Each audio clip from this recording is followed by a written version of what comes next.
Le livre du ciel, tome 4, 3 février 1902.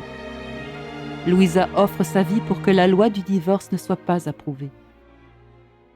Étant dans mon état habituel, je me suis retrouvée hors de mon corps avec l'adorable enfant Jésus dans les bras.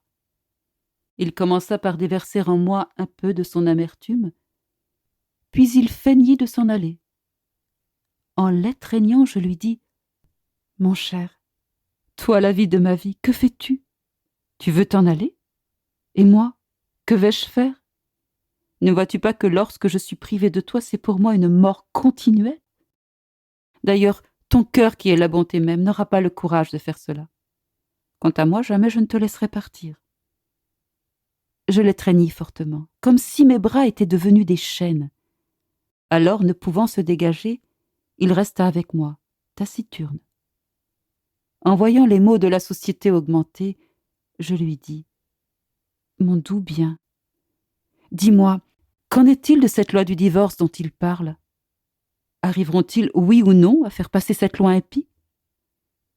Il me dit « Ma fille, l'intérieur de l'homme contient une tumeur gangréneuse remplie de pourriture, comme rendue à la suppuration.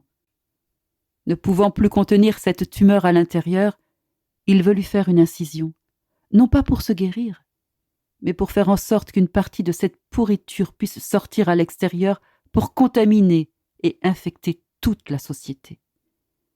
Mais le soleil divin, comme s'il nageait au milieu de la société, s'écrie continuellement en disant « Ô homme, ne te souviens-tu pas de quelle source de pureté tu es sorti?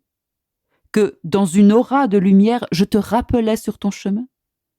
Non seulement tu es contaminé, mais tu veux même agir contre nature en voulant presque donner une autre forme à la nature que je t'ai donnée, que j'ai établie de cette manière pour toi. » Ensuite, Jésus me dit tellement d'autres choses que je ne peux les décrire. Il parlait avec tellement d'amertume que je ne pouvais pas continuer de le voir dans cet état. J'ai dit « Seigneur, retirons-nous d'ici.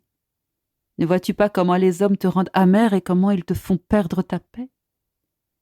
Ainsi nous nous sommes retirés sur mon lit où je continuais de souffrir. En voulant soulager mon bon Jésus, je lui dis « Si cela t'afflige tellement de voir les hommes faire cela, je t'offre ma vie pour souffrir n'importe quelle souffrance, afin de pouvoir obtenir qu'ils n'arrivent pas à faire ce mal.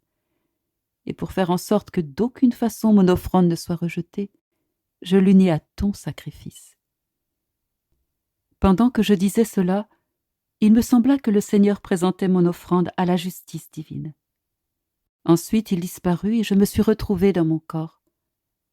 Il me semble que les hommes veulent à n'importe quel prix faire passer au moins quelques articles de cette loi, ne pouvant pas obtenir qu'elle soit approuvée en entier comme ils le veulent tant.